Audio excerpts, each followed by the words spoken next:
प्रिय बच्चों, आज हम कक्षा 12वीं की हिंदी की पाठ्यपुस्तक अंतरा भाग 2 में से गद्य खंड से बहुत ही महत्वपूर्ण संस्मरण भीष्म साहनी की आत्मकथा, आज के अतीत का एक अंश, गांधी, नेहरू और यासिर अराफात पर चर्चा करेंगे, जिसका पहला भाग गांधी और उनका सेवाग्राम आश्रम आज हम लेंगे। प्रिय बच्चों, गांधी, नेहरू और यासिर अराफात, उनकी आत्मकथा आज के अतीत का एक अंश है, जो कि एक संस्मरण है। इसमें लेखक ने किशोरावस्था से प्रौढ़ावस्था तक के अपने अनुभवों को स्मृति के आधार पर शब्दबद्ध किया है। सेवाग्राम में गांधी जी का सानिध्य, कश्मीर में जवाहरलाल नेहरू का साथ और फिलिस्तीन में यासिर अराफात के साथ व्यतीत किए गए चंद क्षणों को उन्होंने प्रभावशाली शब्दों, चित्रों के माध्यम से प्रस्तुत किया है। प्रस्तुत संस्मरण अत्यंत रोचक, सरस एवं पठनीय बन पड़ा है, क्योंकि भीष्म साहनी ने अपने रोचक अनुभवों को बीच बीच में जोड़ दिया है। इस पाठ के माध्यम से रचनाकार के व्यक्तित्व के अतिरिक्त राष्ट्रीयता, देश प्रेम और अंतर्राष्ट्रीय मैत्री जैसे मुद्दे भी पाठक के सामने उजागर हो जाते हैं। तो हम अभी जो गांधी और उनके सेवाग्राम से संबंधित जो यादें भीष्म साहनी जी ने हमारे इस पाठ में पिरोई हैं, उसके मुख्य बिंदुओं पर हम चर्चा करते हैं।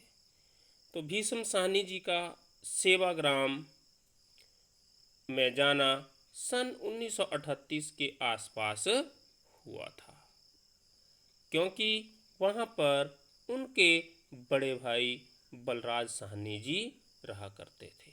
उसी वर्ष के आसपास कांग्रेस का हरिपुरा अधिवेशन भी हुआ था, लेकिन भीष्म साहनी जी वहाँ पर अपने भाई के पास कुछ दिन बिताने के लिए वहाँ गए थे और भीष्म जी वहाँ पर 3 सप्ताह रुके थे। सेवाग्राम आश्रम वर्धा से 5 मील दूर था और वहाँ तक जाने वाला रास्ता कच्चा और ऊबड़ खाबड़ था। वहाँ पर उनके बड़े भाई बलराज साहनी आश्रम की पत्रिका नई तालीम के सह संपादक थे। बलराज ने उन्हें बताया कि गांधी जी ठीक 7 बजे प्रातः भ्रमण के लिए निकलते हैं और यदि वह चाहे तो उनके साथ जा सकता है। अगले दिन प्रातः 7 बजे गांधी जी अपने आश्रम का फाटक खोलकर सैर पर निकले। गांधी जी ठीक उनके क्वार्टर के आगे से निकले। भीष्म साहनी को गांधी जी ठीक वैसे ही लगे जैसे चित्रों में अंकित रहते हैं। कुछ समय बाद बलराज और भीष्म भी उनकी टोली में जा मिले। बलराज ने गांधी जी से भाई भीष्म का परिचय करवाया। गांधी जी मुस्कुरा दिए। भीष्म जी गांधी से बात करना चाहते थे।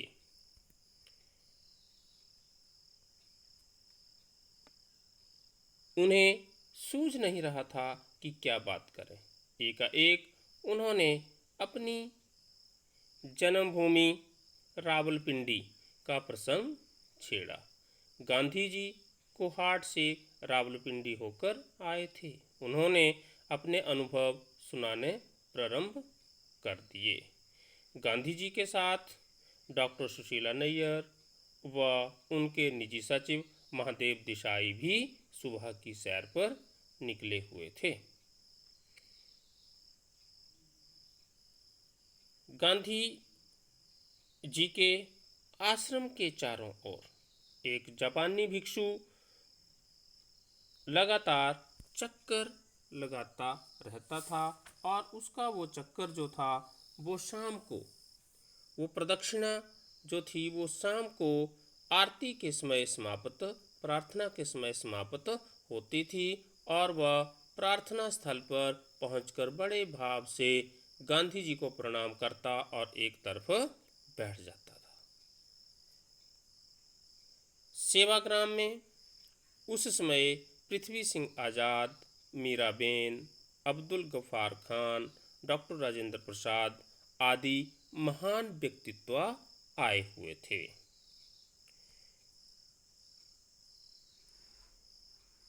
एक दिन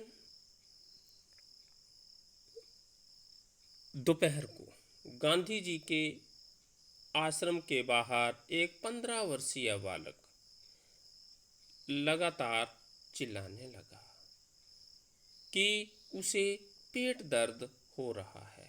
वह कह रहा था कि मैं मर जाऊंगा, गांधी जी को बुलाओ। अंदर से व्यक्ति आकर उन्हें बता रहे थे कि गांधी जी बहुत व्यस्त हैं, वह बाहर नहीं आ सकते हैं। लेकिन जैसे ही गांधी जी को इस बात का पता चला तो गांधी जी तुरंत बहुत ही महत्वपूर्ण अपनी बैठक छोड़कर बाहर आए और उन्होंने उसके पेट पर हाथ फेरते हुए कहा कि उसने गन्ने का रस अधिक पी लिया है। उसके मुंह में उंगली डालकर उल्टी करवा दी, वह ठीक हो गया। गांधी जी ने उसे आराम करने की सलाह दी और आश्रम में लौट गए। गांधी जी के चेहरे पर किसी तरह की झुंझलाहट नहीं थी। संभवतः वह कोई जरूरी मीटिंग बीच में छोड़कर आए थे। गांधी जी द्वारा समाज से बहिष्कृत दिक रोगी का इलाज करना भी बहुत महत्वपूर्ण है, क्योंकि गांधी जी के आश्रम के एक किनारे पर एक कुटिया बनी हुई थी और उस कुटिया में एक व्यक्ति रहता था जो तपेदिक का रोगी था। लेकिन गांधी जी वहां जाकर उससे हर रोज मिलते और वह उसका इलाज करते। उपरोक्त बातों से गांधी जी का सामान्य लोगों के बीच भी सहृदयता का व्यवहार, मिलनसारता, वात्सल्यपूर्ण व्यवहार हर जगह दिखाई देता है। गांधी जी का धीरे धीरे और मुस्कुराते हुए बात करना भी द्रष्टव्य है।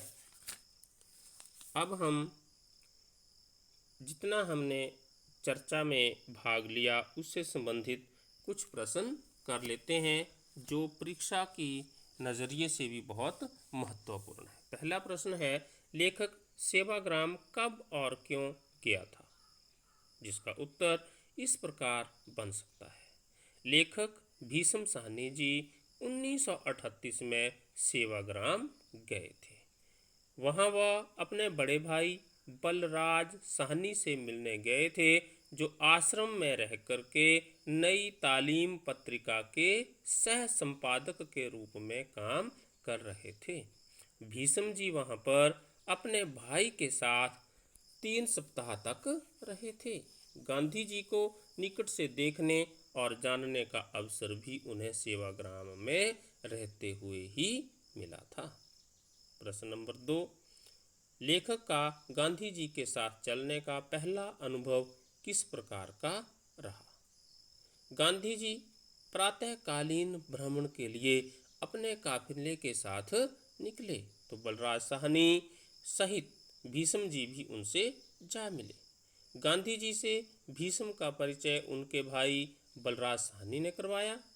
गांधी जी बहुत धीमे धीमे और मुस्कुराते हुए बात कर रहे थे।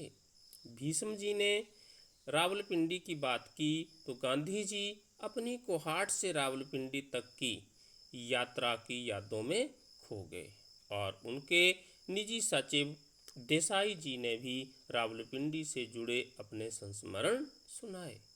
गांधी जी की सरलता और सहजता का भीष्म साहनी जी पर बहुत ही अच्छा व गहरा प्रभाव पड़ा।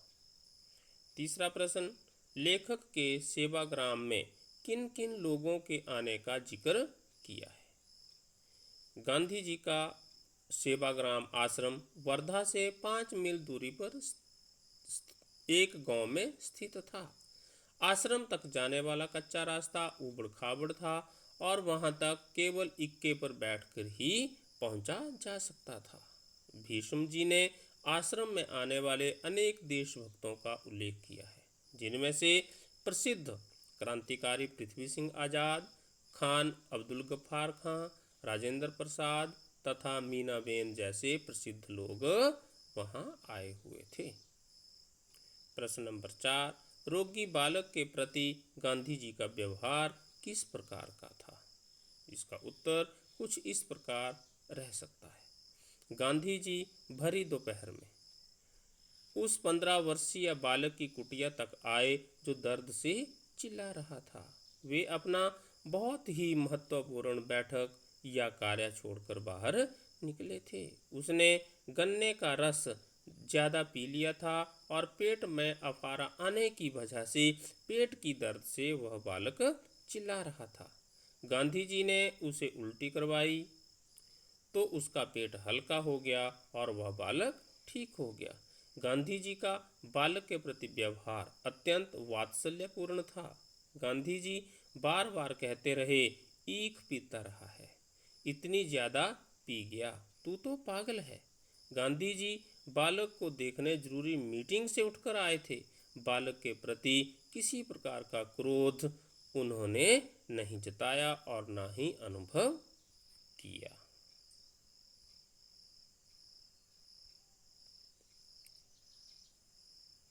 तो ये थे पहला भाग जो गांधी जी की यादों के साथ जुड़ा हुआ था। और मैं दिनेश सहगल, प्रवक्ता हिंदी, राजकीय वरिष्ठ माध्यमिक पाठशाला लोहारली, आपके बीच प्रथम भाग को लेकर था।